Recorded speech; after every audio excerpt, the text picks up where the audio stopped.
Thanks everybody for coming to this afternoon session. I'm John Atkin with RBC, and I'm pleased to have on our panel representatives from Cyxtera, Charlie Bernard, who's the Director of Growth Strategy of EMEA, and Paul Muller from AWS, Amazon Web Services Scale Manager, based here in the region. You're based out of London, but you have a European footprint, global in fact. And I think we have a number of questions we're going to get through relating to customer behavior, how you're scaling your platforms and related topics. And there should be some time for audience questions, so make yourself visible at any time and I'll call on you if there's any topic that you have. And to the extent able, we'll have Paul or Charlie try to address what's on your mind. So with that behind us, I guess I'd like to ask a couple of questions of both of you, and then I'll kind of have a little bit of a mini deep dive for Charlie, and then followed by one for Paul. Question maybe to kick things off is, how have customer requirements evolved? Anything specific that customers are increasingly asking for? And in giving your answer, Charlie, maybe you can remind people, Cyxtera, you've had a couple of name changes. A lot of us are familiar with your data centers and with your products, but the name is relatively new, and maybe just give us a little bit of a background from a corporate perspective. Yeah, sure. So in 2017, the data center footprint was part of CenturyLink. There was 57 data centers. As part of the acquisition in 2017 from CenturyLink, they diverged of the 57 data centers to Cyxtera. So off the bat, we were a very, very large startup. Since then, we've then launched our digital exchange platform, which is very much based on on-demand services and bringing cloud-era colo to the data center. So with that background, and maybe just to go further back in time, Savvis was once upon a time a data center company that was bought by CenturyLink, yeah. And they were also an ISP and a hosting company, and you date from those times as well, I believe. Exactly, yeah. Some of our data center footprint comes from even further back legacy companies, such as Savvis, which had around, I think they had about 30 plus data centers as part of that portfolio. In the UK, for an example, our LHR3 Reading data center was originally Intel. So it went Intel, Savvis, and then CenturyLink. So some of them got a very colorful history to them. Okay, and then Paul, some background on AWS. I think we all know who you are, but for those of you that are maybe new to the industry, it can never hurt to give us a refresh. Well, yeah. So yeah, and a day doesn't go by when you don't expand either new product offerings or new geographies. So what's the latest? That is true. No, well, there's so I think it's good to mention that really. So AWS, so Amazon Web Services, is really operating as an independent company, right? So we are one of the hyperscalers, actually, so with a recently new management, in the sense of that we got a new managing director not too long ago. And we are based in Amsterdam, we're based in Brussels, we have offices in Luxembourg, of course, in The Hague. So we are actually not, many people realize that we are quite local as well. So I think that's good to know.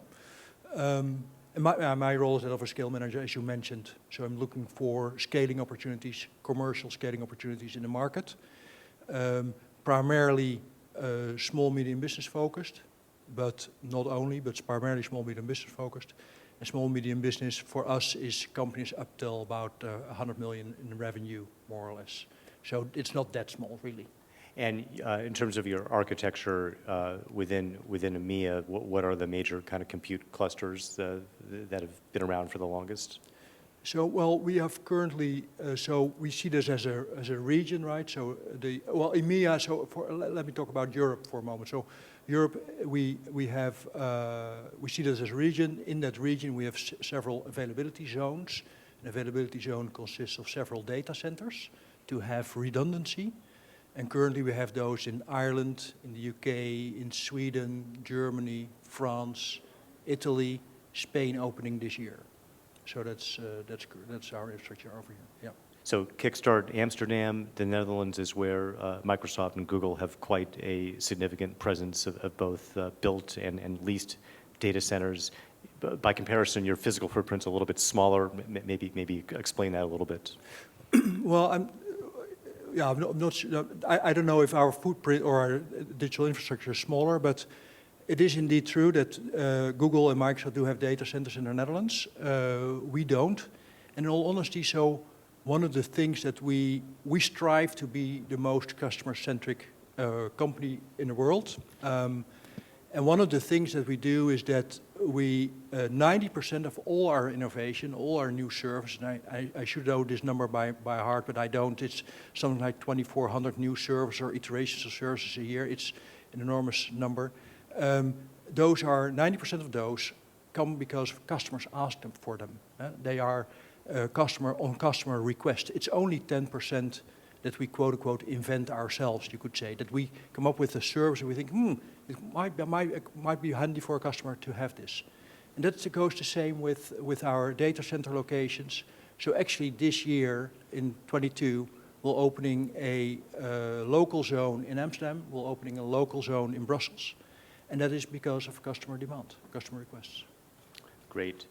So I'll get back to the script, as it were, and kind of ask first Charlie and then Paul, how have customer requirements evolved, and anything that they're asking increasingly for over the past year or so as we get into the second wave of, or kind of getting the final innings of COVID, hopefully.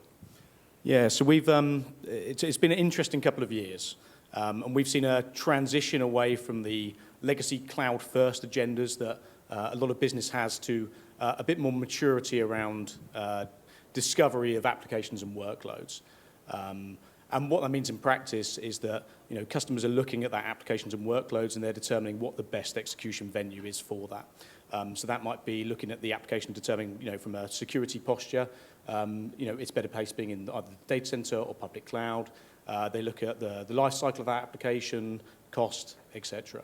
And what we're seeing more often is a pretty balanced set of requirements that come to us, very specifically split out. This is the workload that's going to sit in the data center. This is what we plan for potentially an on-demand platform like the digital exchange platform. So we're looking at a different way of procuring servers and core infrastructure building blocks in a data center, or it could be that these workloads here are going to be going to public cloud. Now, with the sprawl of different execution venues for those applications and the different platforms, obviously you need the network interconnectivity between those, bridging those. So more than often than not, we see customers requiring cloud connectivity from the offset, and high bandwidth internet options, and scalable internet options. So what we're seeing is customers wanting network and the network experience in line with what they experience from public cloud, so having the agility, being able to drive that via API like they do their infrastructure as well. So that's what we see from a networking front. In terms of the consumption of traditional servers, there's much more options out there in the market now when it comes to bare metal offerings. And Cyxtera has our enterprise bare metal platform. But in essence, it gives the customers an alternative to buying that hardware on a CapEx, shipping it to the data center, and having to manage that infrastructure. So as an alternative, it's an OpEx-based model, and Cyxtera's focus is on the uptime and availability of those servers. So very much focusing on your key application stack instead of the underlying hardware. So we get asked often, what's the best modality to consuming servers in a data center now? Is it a platform like yours, or is it the traditional route that we have in buying the equipment on CapEx and sticking into co-location? So networking services, classic co-location, bare metal, and hosting or private cloud, you offer your own product? It could be the basis of a private cloud scenario. So really, we've got the building blocks of infrastructure. So that's the underlying server resource. We have partnerships with Cyxtera as an example that does storage as a service. So you could have that 3-tier-esque look and feel. You could have a Nutanix HCI environment over the top of our bare metal servers instead. So you don't have to worry about the complexity of storage controllers, arrays, replacing hard drives, etc. And sorry, I missed the latter end of that question, sorry. Whether you have your own hosting platform or private cloud Yeah, offer. exactly, yeah. So in essence, customers can use it as the basis of that, of their private cloud. We also work with partners that are able to offer managed services over the top. But Cyxtera very much focuses on the core building blocks of infrastructure and not managed services over the top. So we don't focus on OS or hypervisor. We very much stick to the building blocks. Got it. Paul, same question. So That's how our customers' demands have evolved, right? Or Yes. Yes, over time. Yeah. So I think in a sense, what we see is that the speed of innovation is really picking up. So customers are looking to innovate faster, iterate on existing services, etc. And for that, and actually it's interesting that more or less we do the same thing, right? Why would you buy a server if you could just use your, you already have the bare metal server there. So why would you want to rack your server yourself? So we do, in a sense, we do the same. So that's also what customers are asking us. So we have services like, think of a fully managed relational database service, or we have fully managed container services, or etc. The customer doesn't need to think or to worry about the fact that is the service there? Do I need to maintain it? Do I need to make a backup? Do I need to do updates, upgrades, etc.? No, it's all there. It's arranged for them. So they don't need to spend their time on the undifferentiated heavy lifting, so to say. So that's really a change that we see, and I think partly also, and that's maybe something we can touch upon later as well, but is that we see that there's a lack of skills in the market. It's very difficult to find the people in the market with the right skill set. So it is up to us, I think, us as an industry, to make it our customers easier to consume our services. So that's something that we are been working on, and that's also what customers have been asking us for. I'll have a couple of follow-ups, but want to get through at least some of the list of topics we prepared in advance. And one is European data sovereignty. Anything in the regulatory landscape that is worth paying attention to as you grow your platform? First, Charlie. In terms of customer data, we don't hold any customer data with our platform, so it's very much customers have control of that. But it's an interesting topic, and we kind of assumed with Brexit happening, and if we customised back to a couple of years ago, that we'd see a mass exodus of infrastructure between the UK and potentially Frankfurt as well in terms of finance. But we haven't seen much movement at all. There's been some proactive moves, and the real reason behind that is there's not really been much misalignment on regulation yet. That's not to say that won't come, and inevitably we will diverge, I would imagine, in terms of regulation between the UK and EU. But so far we haven't seen any tail end of that, and that might be delayed due to coronavirus, or there might be an endeavour for the two organisations to go and keep those aligned for business reasons. The other aspect again is that it's pretty much the status quo when it comes to the data protection laws. So very much the UK is very much aligned with GDPR alongside the European countries, and we still see customers moving workloads to Germany. Let's say if they're collecting German customer information because of the more stringent rules in Germany. I guess time will tell, and the divergences over time between the UK and Europe will probably be the ones to keep an eye on. But steady state within each jurisdiction, as far, I mean, you use the word steady state, so no changes that you're paying attention to that have any real implications for your business?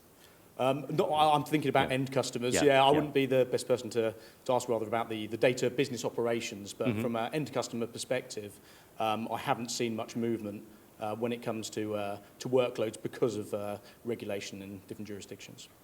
Paul.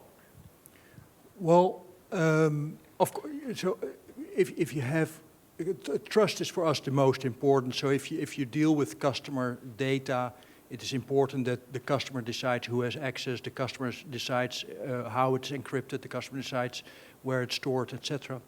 The thing that I've been following, and to be honest with you, I'm not a subject matter expert at all. It's just I'm scratching the surface. But something that's happening in Europe, and I think that most of you here in the room know more about it than I do. And if you don't, it's interesting to have a look at it. It's Gaia X. So that's a European initiative where business, science, local governments in general, are trying to, or are coming up with a model, a future data model, you could say, how we can best share data, tools, etc., in a trustworthy way. And that's really interesting. And that is, AWS joined the initiative, I think, a little bit over a year ago. We're actively partaking in the discussions on how this best could be set up. There are hundreds of organizations involved. That's really interesting. That's something I'm keeping my eye on. Good, great input, Guy IX. And then I guess I do want to touch on Russia, Ukraine. It's come up in other sessions, and a lot to unpack around, beyond just the sheer tragedy, things like energy costs and business impacts, in both economies. But what have you seen at Cyxtera, basically since the conflict started? Yeah, so in terms of business operations, we're very much tied to the countries we have data centers in. So that's where we have our legal entities and where we have operations as well. So from a business perspective, we haven't been affected by what's currently happening. And we continually monitor to make sure that we react in line with the pressures that are there. What we have seen, we've seen inbound requests from Baltic countries and Eastern European countries that primarily have their infrastructure hosted in Eastern Europe. And there is some angst out there that potentially those facilities are at risk, that there might be power issues, power costs might increase out in Eastern Europe as well, and there might be some external pressures there. And they have been looking at what can they do from a disaster recovery standpoint. Does it make sense to have deployments in Western Europe, Amsterdam, Frankfurt, the UK, or do we move our production workloads as well? But again, it's still very early days, but there is a lot of angst out there in the Eastern European markets. AWS? Well, so far as I'm aware, we've not been, so Amazon as a whole, we have stopped, of course, supplying customer goods to Russia and Belarus. We are not, they don't have access to Prime Video anymore, stuff like that. So we don't have operations in Russia. We've never had offices there, and we have a long-standing policy of not dealing with the government in Russia. Eventually, of course, I cannot imagine anything differently, is that we'll be hit with the higher energy price. Of course, we are being hit. And we briefly discussed it. I don't know what the impact of that will be. But we're all hit by that. So further than that, we currently are not doing business with those countries anymore. And of course, we have donated to the causes, etc. But that's it, actually. Want to maybe talk about cloud adoption, maybe a question for both of you, and then Paul will drill down on things like digital exchange. I'm sorry, Charlie will talk about digital exchange. But changing workforces and how is that affecting cloud adoption? What are you seeing? Yes, it's been an interesting 2 years when it comes to on-prem deployments, and the workforce is probably a reason for the transition we're seeing. But with the workforce being more mobile and moving to a hybrid deployment, the question has really come up around, do we keep this expensive real estate we have in terms of office and office space? Those on-prem deployments we have in the server room, the closet room, in the back of the office, do we continue to support that? Or do we move those workloads to a better venue for them? So that might be the data center, that might be public cloud. And I touched on it earlier, we've seen a lot more maturity around discovery of those applications and determining where they're best suited to be going. One of the interesting points on this is around, how do you give access to your workforce in terms of application access when they are remote? So what we have seen over the last couple of years is a big move towards VDI and desktop as a service. Knee-jerk reaction, day one was to move these workloads to the public cloud when it comes to VDI and desktop as a service, to quickly remediate any issues they might have had with employees having physical desktops and workstations in the office.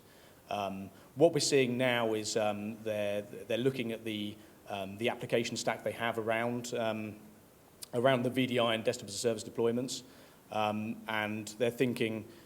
Businesses are thinking, does it make sense? Does it make sense from a security perspective? From a security perspective, from a latency and bandwidth perspective, to go and keep those in situ the way they are, what's our long-term strategy around that? So we're seeing a lot of movement in the market now with, what's our long-term strategy when it comes to providing our employees that access to VDI. And that's also driving a lot of movement away from on-prem as well. As office space is being handed back, the question is, do we continue to keep this hardware stack we have within the office space, within our buildings there, or do we move it to a better venue, like I said before, with data centers or with public cloud? And there's some inherent positive aspects to doing that, and one is you can get the right interconnectivity in the data center, you can get higher bandwidth, you can have cloud connectivity as well. And obviously, when it comes to VDI and having customers having your employees with access to that, has the advantages of having those application stack being sat behind the firewall. So you can introduce newer technologies from a security perspective, like software-defined perimeter as an example. So from a security aspect. So there's a lot of moving pieces when it comes to the mobile workforce, and long-term strategies are being enacted and being thought out in greater detail rather than the knee-jerk reactions we had at the beginning of the COVID period. Do you think it's a more sustainable option? In a sense of less energy, more energy efficient, I would say. I would imagine so, if you have a centralized repository for your applications and data within the data center, for sure. So there's an efficiency to be made there. But I think the real benefit to this is actually from a security aspect. So those applications can sit behind the firewall. Inherently, you've got a risk when you give employees laptops and physical devices that they could be lost.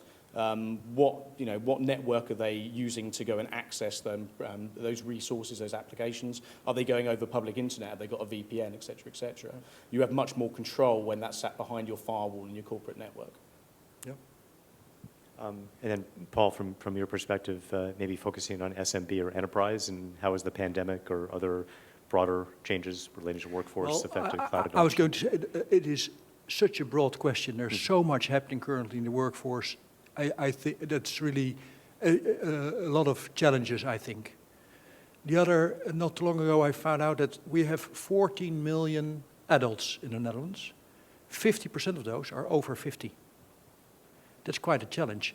30% of the working population in the Netherlands, 30% is over 55. So that number is only growing. So that is a challenge. So if you look at, do we have the skill set in the market, right? That's difficult to solve, I think. Another thing, and indeed, as mentioned, right? Currently, our workplace is there where we open our laptop. It's not anymore on the third floor in that office building where I go every day. It's also what is changing is the way we look at work, right? So younger people are approaching work completely different from people that have started 3 decades ago or so with working. So they have other aspirations. So that's what we are seeing. So I think what I do like, though, I like a lot, but what I see is that there's a lot of creativity currently, also because of the technology enables that. You can spin up workloads in a few seconds, so to speak, and you can shut it down if you don't need it anymore. You can try something, you can fail, you can do it again, you can do it over, you can do it better. So that is something that we are an enabler, as it were. I read a Deloitte report. Was not very recent, but they said that they had interviewed companies, enterprises in this case, and they said, well, we expect X percentage to move. It was, I think, 20% or so to move of our workloads to move to public cloud in the next 12 months. And then during COVID, they interviewed them again, and 59% of those had already exceeded their expectation, right? They had moved much faster. It's a little bit what you're telling as well, right? That people are really considering, should I have this on-prem? No, I should move it out. If it's to a data center or to a public cloud, I think that's arbitrary. But yeah, they don't want to have it on site anymore. They don't want to have the maintenance, et cetera, et cetera. Yeah. So just a few minutes left. If there's a burning question, raise your hand. I'll call on you. And barring that, I guess just sticking on with you, Paul. As you see the growth in compute, the balance between on-premise versus public cloud versus private cloud, where are we in terms of early innings, middle innings, late innings within the countries, within the Benelux, say, or broader Europe? I know it's a very broad question again, but you sort of touched on it on your prior answer. Each report I read comes with different numbers. Yeah. So in all honesty, I don't know.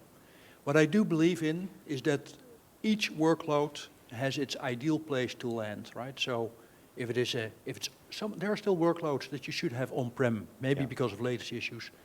There are workloads that you have in a commercial data center because you want to have it in your country or on-site, etc. But I think there is still a lot. I recently spoke with VMware. If I hear what they still have on-premise with their customers, it's enormous. Yeah. So there's still a lot of work to be done. So certainly cloud is for everybody, but it's not for everything, which is kind of what you were saying before. Yeah.